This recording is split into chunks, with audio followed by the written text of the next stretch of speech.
Caso Carlinhos. Conheço o mistério que há mais de 40 anos intriga o Brasil.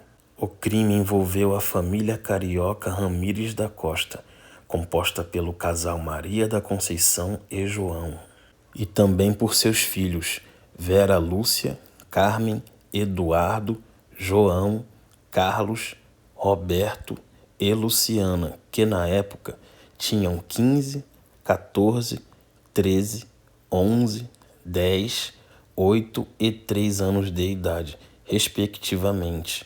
Tudo aconteceu na noite do dia 2 de agosto de 1973, enquanto a mãe das crianças estava com os 5 filhos mais velhos em casa, assistindo televisão.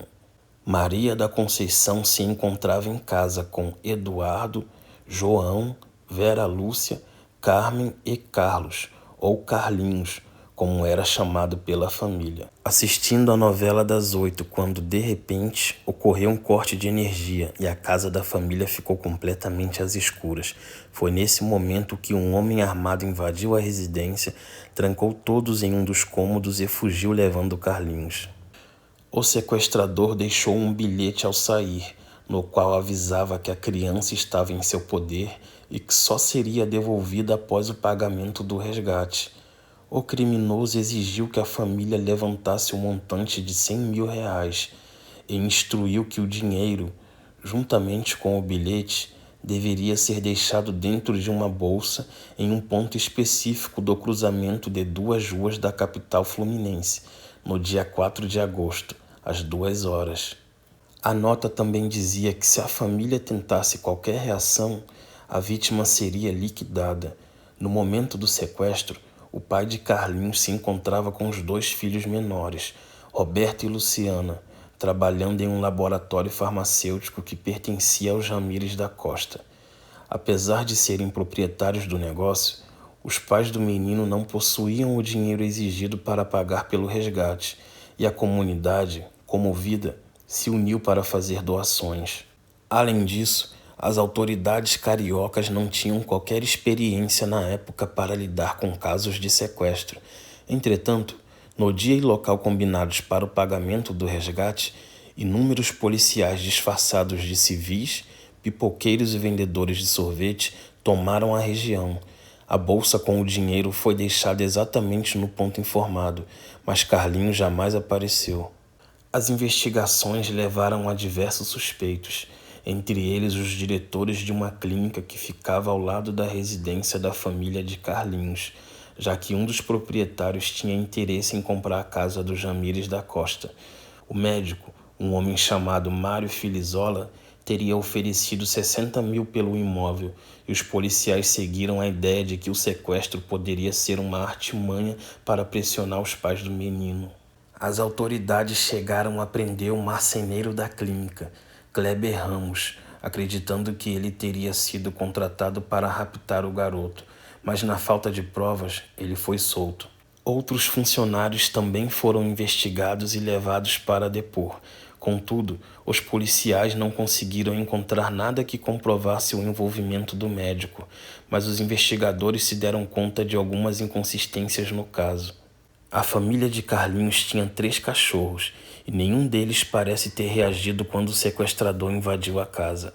Além disso, a porta da residência não mostrava sinais de ter sido forçada e a caixa de luz onde os fios foram cortados não se encontrava em local evidente, e esses detalhes davam indícios de que o invasor podia ser alguém conhecido.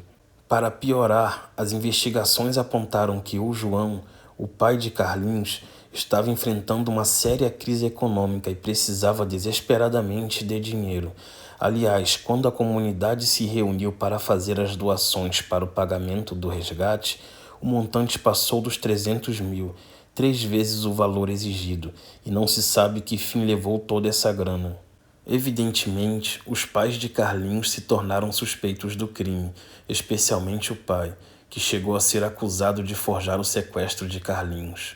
Não demorou até que inúmeras histórias começassem a circular sobre o casal, e uma delas seria que João estava tendo um caso com a secretária e os 2 teriam planejado o rapto. Ademais, a mãe do menino sempre aparecia sorrindo e acenando diante da imprensa, levantando suspeitas entre os jornalistas. Um dos rumores envolvendo a mãe de Carlinhos foi de que ela teria um caso com um pai de santo local, e esse homem teria sequestrado o menino e o levado ao Maranhão. Em janeiro de 1974, cerca de 6 meses após o sumiço de Carlinhos, um homem chamado Adilson de Oliveira se apresentou à polícia, assumiu a autoria do crime e revelou que João Costa havia sido o mandante. O pai de Carlinhos chegou a ser preso e liberado pela polícia no dia seguinte graças a um habeas corpus. Mais tarde, os investigadores descobriram que a confissão de Adilson não era verdadeira e, com a falta de provas, o caso foi encerrado. Ademais, os boatos, a pressão e a desconfiança levaram os pais do menino a se divorciar. Então, em 1977, um detetive particular chamado Bechara Jalk, contratado para investigar o caso paralelamente à polícia, voltou a levantar acusações de que João da Costa teria forjado o sequestro de Carlinhos. Segundo ele, como o pai do menino estava completamente falido, ele teria criado um plano mirabolante para conseguir dinheiro. O caso foi reaberto pela polícia e análises no bilhete deixado pelo sequestrador apontaram que ele havia sido redigido por um homem chamado Silvio Pereira, funcionário de João. Curiosamente, também veio à tona que Vera Lúcia, a irmã mais velha de Carlinhos, teria reconhecido Silvio no dia do sequestro, mas depois de dizer isso ao pai, João teria dito à filha que se ela falasse a respeito do assunto, ele seria preso. O funcionário chegou a ser condenado a 13 anos de prisão, mas após um recurso apresentado pela defesa, ele foi absolvido. O envolvimento de João Ramires da Costa no sequestro do filho jamais foi comprovado pela polícia. Ele se casou novamente e vive com a segunda mulher no Rio de Janeiro. Já a mãe do menino, Maria da Conceição, mora em uma kitnet com a filha mais velha e já recebeu a visita de mais de 10 homens que diziam ser Carlinhos. Contudo, exames de DNA revelaram que nenhum deles era seu filho. Um desses homens continua fazendo visitas esporádicas a Maria da Conceição até hoje. Os pais do menino vivem com dificuldades financeiras e ninguém sabe como o dinheiro do resgate foi utilizado. No início de 1974, chegou a ser publicada a terrível notícia de que o garoto teria sido afogado no mar a pedido do pai 3 meses após ter sido raptado, mas o corpo jamais foi encontrado. Após mais de 40 anos, o caso do sequestro de Carlinhos continua sem solução, e o que realmente aconteceu no dia em que o menino desapareceu ainda é um mistério.